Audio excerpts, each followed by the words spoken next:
Senhoras e senhores, sejam bem-vindos a mais um episódio do H Plus Taon. E, começando a nossa série especial FUVEST, um tema muito nebuloso para a maioria dos alunos, que é, obviamente, obras literárias. Ou são as obras literárias.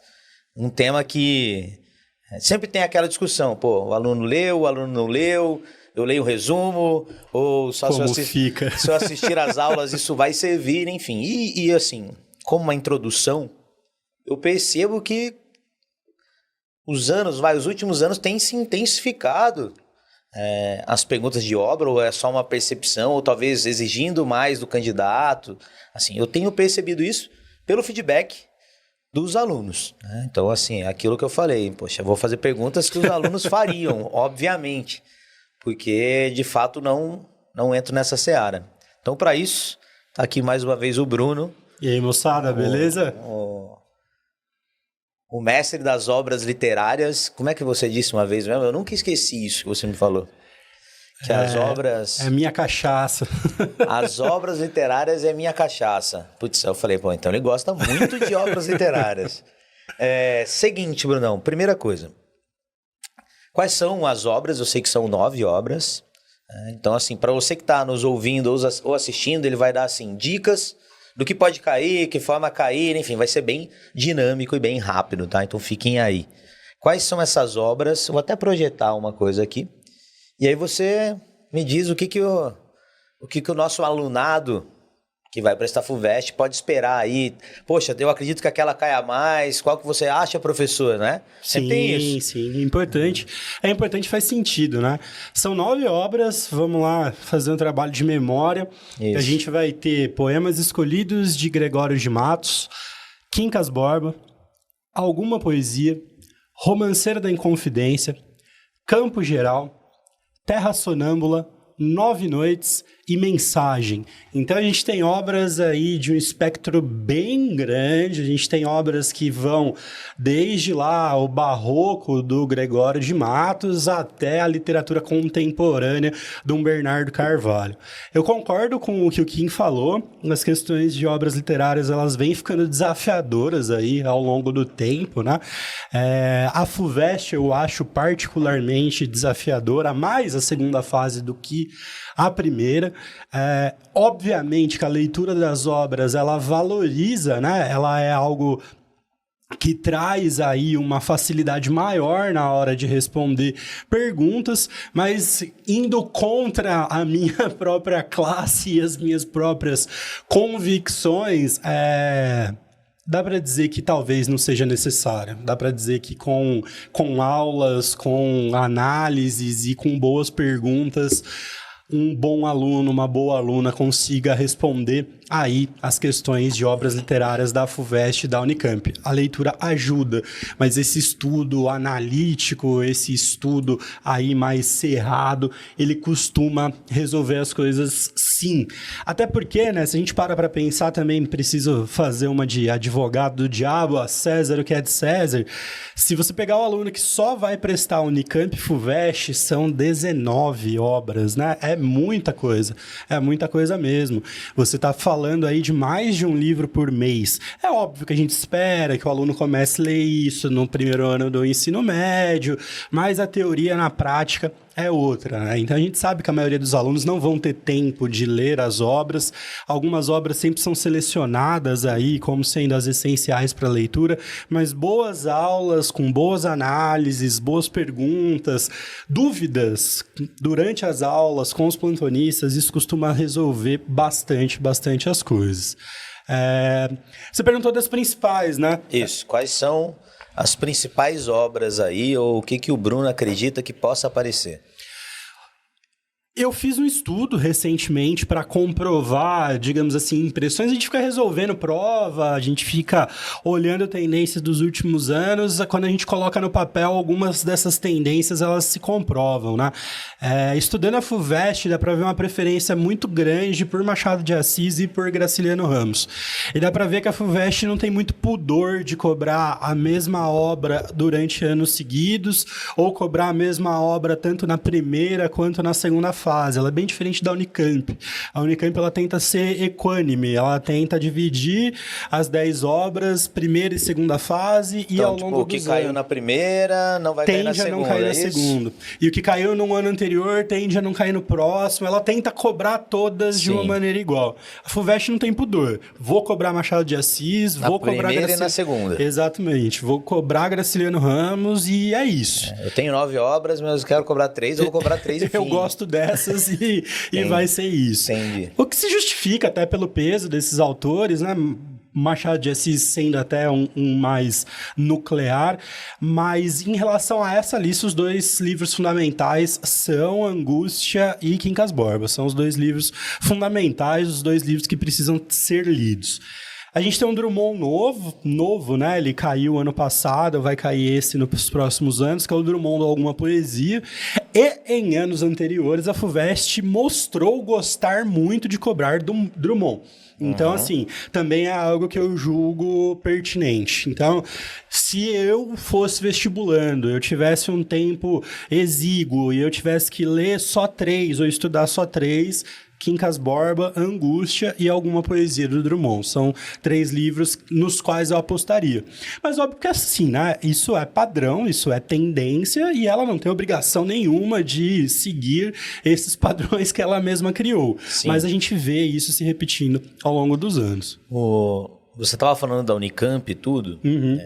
Tudo bem, a Unicamp tem suas obras, a FUVEST tem suas obras, mas a forma de se perguntar com relação a esses livros muda, não muda? Ou você falou de Machado de Assis, eles sempre gostam de cobrar isso. Em Quincas Borba, fiquem atentos a isso, isso, isso. Tem isso aí ou... Tem. As provas têm um jeitão delas. A Unicamp, esse ano foi um pouco mais diferente, mas ainda assim ela tem um padrão. A Unicamp cobra obras literárias mesmo. Então vai ter o texto lá do Bons Dias e uma questão sobre Bons Dias ali. A FUVEST já não.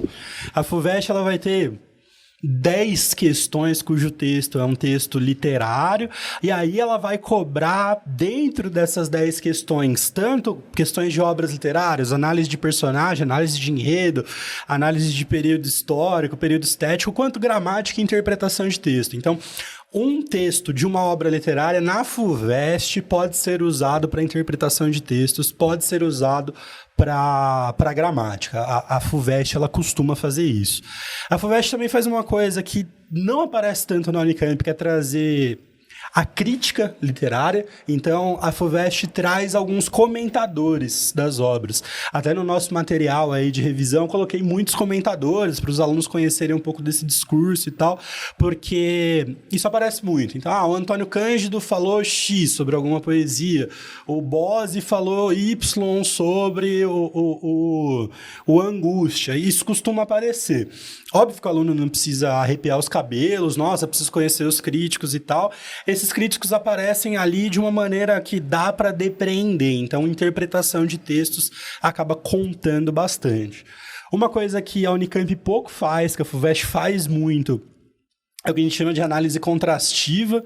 Ela, de quando em quando, coloca uma característica e pergunta em qual dos livros essa característica aparece, ou em quais dos livros essa característica aparece. Teve uma questão, não lembro se foi ano passado ou retrasado, que era múltiplas narrativas existem nas histórias, aí o aluno tinha que encontrar o Terra Sonâmbula e o Nove Noites. Quem está estudando por prova antiga vai lembrar dessa questão.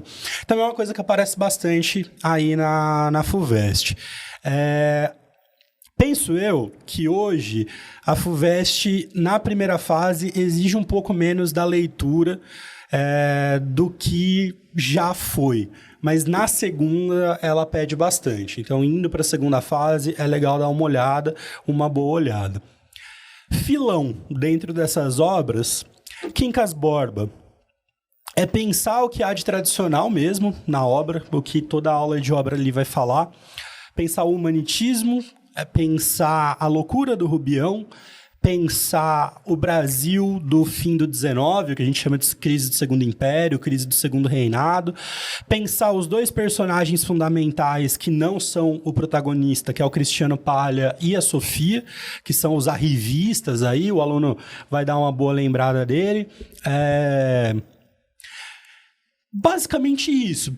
E pensar esse narrador machadiano em terceira pessoa, que é um narrador muito diferente do narrador do Memórias Póstumas de Brás Cubas e diferente do Dom Casmurro.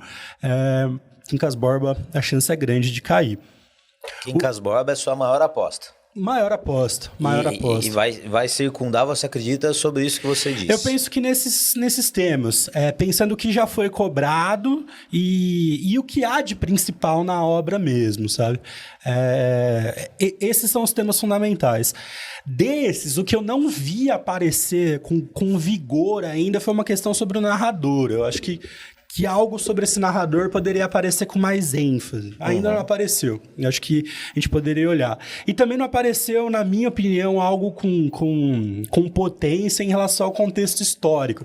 Porque também, se ela for cobrar interdisciplinar, o Quincas Borba tem um monte de coisa. Dá para falar crise do Segundo Reinado, Guerra do Paraguai, Guerra Franco-Prussiana. Então, é uma obra que tem muita coisa ali. Do Angústia... do narrador já foi cobrado, já foi cobrada a crítica. Eu penso que poderia aparecer alguma coisa de enredo, talvez. Apesar de ter aparecido na segunda fase, poderia vir alguma coisa na primeira. Essa relação com a história também. O Angústia, ele tem uma coisa muito interessante. Ele conta a história de um cara que sai de uma fazenda de cana-de-açúcar decadente, vai para a cidade e tal. Ele fala de um Brasil rural em decadência. E aí esse personagem vai para a cidade empobrecido. E, de alguma maneira, você consegue associar essas duas etapas com a história do Brasil, assim. Urbanização, alguma coisa assim. Exato. Esses processos da virada do 19 para o 20. Entendi. Pegando aí uns 40 anos, 1890, 1900, 1910, 1920. Então, perceber aí do fim do Império, começo da República, até a Revolução de 30 lá do Vargas, dá para fazer um jogo legal, acho que poderia aparecer no Angústia, acho que é interessante. E alguma poesia, ele é importante porque é Drummond sempre aparece quando ele está na lista. Ele tem uma característica daquilo que o pessoal fala das efemérides, né? As datas fundamentais. A gente está comemorando aí o centenário da Semana de Arte Moderna de 22. E o Alguma Poesia é o livro do Drummond que mais se relaciona com os modernistas de primeira geração, com esses modernistas de 22. É um livro dedicado ao Mário de Andrade, é um livro que dialoga com as vanguardas europeias, é um livro que vai ter a questão humorística, é um livro que poderia ser cobrado nesse diálogo aí com a efeméride. Com 1922, com a Semana de Arte. Rola muito efeméride? Rola muito assim na FUVEST, não? Kim, é uma coisa que pinta de quando em quando, né? Em literatura eu não costumo ver, mas é algo para ficar atento, né? Claro. O famoso seguro morreu de velho. E como é uma obra que tem um diálogo muito forte com a Semana de Arte Moderna, é algo a prestar atenção. Essas são as 3 grandes apostas, assim, né? Daria para ficar horas falando aqui de hipóteses, mas as fundamentais são essas. Dá para pensar, tem o Bernardo Carvalho, esse foi até um papo que eu bati com uma aluna, Bernardo Carvalho, no 9 Noites, ele vai falar muito da questão indígena, e ele vai falar de um antropólogo que vai estudar 2 tribos, uma lá norte do Tocantins, sul do Maranhão, outra no Xingu. Se a gente quisesse relacionar com fatos atuais, tem toda a questão do... Eu não lembro a profissão deles, acho que eram biólogos, aqueles biólogos que sumiram na Amazônia. Indigenistas. Era um indigenista e um jornalista. Daria para super relacionar a história do 9 Noites com a história dessa tragédia, né? Então, é algo que fica aí. Dentre diversas outras coisas, mas os 3 mais fortes são esses e uma dica que eu vejo é esse 9 Noites nessa relação. O que ficou faltando aí de livro? De livro. Vamos assim, pelo menos dar uma dica de cada. Dar uma pincelada em cada? Demorou. Uma dica de cada. Pra galera falar, pô, completo. Romanceiro da Inconfidência, da Cecília Meirelles. A gente tem partes fundamentais do livro que ainda não foram cobradas. Tem um poema muito importante que é a Fala aos Pusilânimes, que se você não leu nada do livro, você deve ler a Fala aos Pusilânimes, pelo menos. O Manceiro da Inconfidência, ele fala da Inconfidência Mineira. E a Inconfidência Mineira... Conheço. Minas, conheço. Sou. Uai, sou. Uma das grandes questões da Inconfidência Mineira é a traição, né? O Tiradentes e os Inconfidentes terem sido traídos. E isso vai aparecer no livro, na figura do Silvério. Tem um poema bem forte falando sobre ele e tal. E depois de comentar todos os problemas, o eu lírico, a poeta, vai fazer essa fala aos pusilânimes. Pusilânime é o covarde, é o sem energia, sem força. E é um texto que se tornou clássico pela potência lírica mesmo e também pela relação com a própria Inconfidência. Então, é um texto que ninguém ficaria surpreso se ele caísse, porque ele é um texto central no Romanceiro da Inconfidência. Além disso, eu gosto bastante dos textos que falam do Chico Rei, dos textos que falam da Chica da Silva, do texto que vai falar da rainha que ficou louca e dos textos que vão falar aí da Arcádia. Acho que esses são pontos fundamentais, são linhas de força do texto. Aquilo que há sobre os Tiradentes já foi, de alguma maneira, cobrado, então não sei se teria mais alguma coisa. Gregório de Matos Guerra, poemas escolhidos de Gregório de Matos. A FUVEST está mostrando que ela não quer cobrar a teoria do Gregório de Matos. Ela quer cobrar interpretação de texto. Foi o que ela fez nas perguntas que ela trouxe. Ela trouxe poema, o aluno tinha que interpretar, blá, blá, era isso. Todas as perguntas que rolaram de Gregório foi isso? Foi isso, foi leitura e interpretação. Agora sim, pode ser que ela tenha feito isso até agora, porque tem uma faceta fundamental do Gregório de Matos que ela não cobrou ainda, que é um pecado ter o Gregório de Matos na lista e não cobrar, que é a poesia satírica dele. E perguntar dessa poesia satírica na relação com o Brasil colônia. Então, pensar assim, Gregório de Matos era um membro dessa elite colonial, essa sociedade do açúcar, ali século XVII, Recife, Salvador, essa crítica de costumes dele falava dessa sociedade da época. Então, é importantíssimo você estar antenado com isso. Que é uma questão que a FUVEST também já mostrou gostar de fazer isso, que daria para sair na história. Às vezes a FUVEST não quer queimar uma questão de obras literárias, ela pega uma questão de história com um texto do Gregório de Matos. Então, essa parte do Brasil colônia eu acho fundamental. Campo Geral, do senhor Guimarães Rosa. É um texto infinito, como tudo que é do Guimarães Rosa, né? É potente e profundo. A questão da religiosidade pode ser cobrada, que é uma marca. A questão do regionalismo universal pode ser cobrado, que também é uma marca. Esse narrador em terceira pessoa, criado pelo Guimarães Rosa, de modo a se aproximar do protagonista Miguelinho, para trazer uma visão da infância, também é uma coisa interessante. O enredo é uma novela, é um texto mais curto, 30, 40 páginas. A FUVEST pode querer cobrar de você enredo. Em outros anos, quando caía Guimarães Rosa, ela quis trazer enredo, também é uma coisa importante de olhar, e não é um enredo que dá trabalho. E a parte digamos assim, dos ritos de iniciação pelos quais o personagem principal, o Miguelinho, passa. A morte do Dito, a morte do pai, a relação com o tio Terês, todo esse tipo de coisa eu acho importante. Em suma, ver pelo menos um resuminho do Campo Geral, eu acho que é uma obra que não é tão grande, ela vale a pena. Mensagem do Fernando Pessoa, problema do começo ao fim.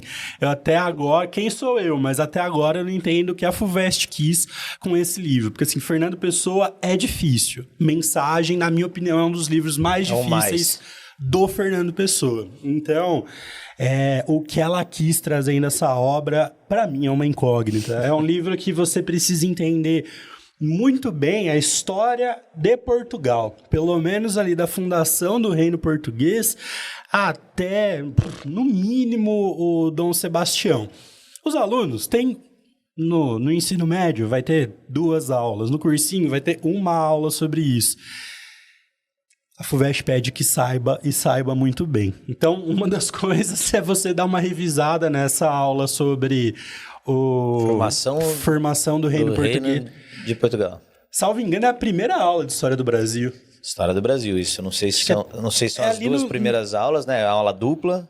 É no comecinho. Ou 2 semanas, assim, mas não passa disso, né, de fato. E é engraçado, porque isso a gente ministra esse tipo de aula e quando eu fui trabalhar nos outros estados, os caras falam, mas ninguém trabalha isso aqui. Não, pera lá, mas a FUVEST cobra isso, seja na história e, pelo visto... Agora na literatura. Também na literatura. Exatamente.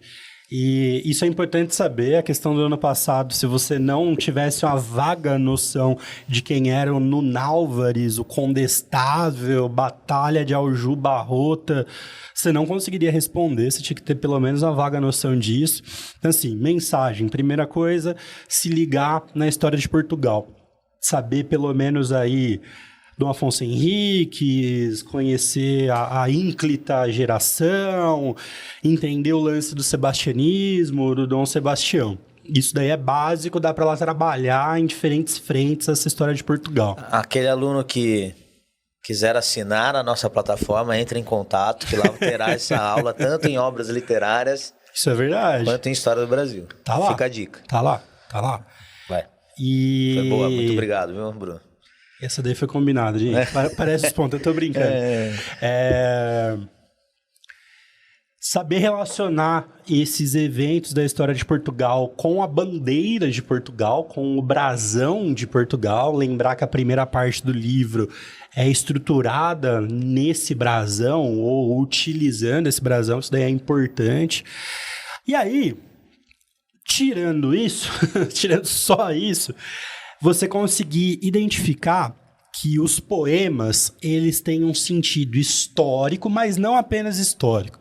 Eles têm um sentido existencial, então falam dessa experiência de estar vivo, de sonhar, de querer, de batalhar, e aquela loucura do Fernando Pessoa, loucura no bom sentido, pelo amor de Deus, aquela loucura mística dele, porque... Fernando Pessoa, ele vai usar nesse livro de uma maneira pesadíssima toda a simbologia Rosa Cruz, maçom e de outras tradições herméticas. Então, é denso, assim, simbologia, numerologia, astrologia, tudo isso está carregado ali. Obviamente, não acho que a FUVEST vai cobrar de você conhecimentos herméticos, mas ela pode exigir que você identifique a presença disso ali. Então, acho que isso é importante. Para fechar, já falei bastante do mensagem, a relação dele com Lusíadas. A FUVEST gosta de trazer Lusíadas, vira e mexe, pinta uma questão de Lusíadas em história, em alguma coisa, e o mensagem tem um diálogo muito forte com Lusíadas, né? Seja como um todo, seja lá no episódio do Monstrengo, então aí é algo bem importante. O que falta? Falta... 9 noites, eu falei, né? O 9 noites é importante pensar aí na questão indígena. Já caiu, mas não vejo por que não cair de novo, ainda mais com a atualidade, né? Tá na ordem do dia, né? A questão indígena no Brasil. E eu me lembro de uma questão da UEL, da época que a UEL cobrava o 9 noites. E... é uma questão maravilhosa, assim, porque ela vai trazer a visão sobre o indígena do romantismo, ela trazia a visão do romantismo sobre o indígena, e ela trazia a visão de uma antropóloga, Ruth Benedict, que aparece no 9 Noites, e pedia para comparar essas duas visões. O romantismo, obviamente, idealizando, e a Ruth trazendo uma ideia mais realista da população indígena. Seria uma questão linda de aparecer na FUVEST. Seria uma questão assim que o professor ia falar, pô, que massa que caiu isso, que da hora. Então, presta bastante atenção. E, além disso, o fato de ser um livro de literatura contemporânea, então ele brinca muito com o que é narrador, o que é ficção, o que são os planos narrativos, o que é verdade, o que é real. 9 Noites é um livro tenso, é um livro difícil, mas poderia aparecer aí. Faltou algo? Tá faltando Mia Couto. Mia Couto com Terra Sonâmbula. Terra Sonâmbula já caiu em diversas outras listas, já caiu na Unicamp. Dá pra gente prever um pouco o que a FUVEST gostaria de cobrar pela própria Unicamp. É um livro denso, é um livro difícil, mas é um livro muito bonito. Questões que são fundamentais. Aí, ó, de novo dá pra fazer o merchan. História contemporânea da África. Se você não souber o processo de independência de Moçambique, o Terra Sonâmbula não faz muito sentido. Você precisa ali, no basicão do basicão, saber. Foi colônia portuguesa, passou por uma guerra violentíssima de independência, depois da guerra de independência passou por uma guerra civil. Porque o livro ele vai acontecer aí nos finalmente da guerra civil. Então, essa parte é fundamental, dá para fazer esse jogo. É importante você sacar a brincadeira desse terra sonâmbula, sacar esse sonâmbulo, aquele que anda enquanto está dormindo, e sonâmbulo como sendo aquele que nem está dormindo nem está acordado, porque se estivesse dormindo não estava andando, e se tivesse acordado não estaria dormindo. Essas brincadeiras aí de títulos de autores, mas é importante saber isso. E uma coisa que é uma grande aposta, porque dialoga com algo de fundamental na literatura moçambicana, literatura angolana, que é o que eu mais conheço da literatura africana, que inclusive foi o que caiu no Niket, a relação entre uma cultura mais antiga, africana, oral, das lendas, dos mitos, das tradições, e uma outra tradição escrita, global, nova, moderna. E uma espécie de dialética, uma espécie de embate entre essas duas para criar uma cultura nova.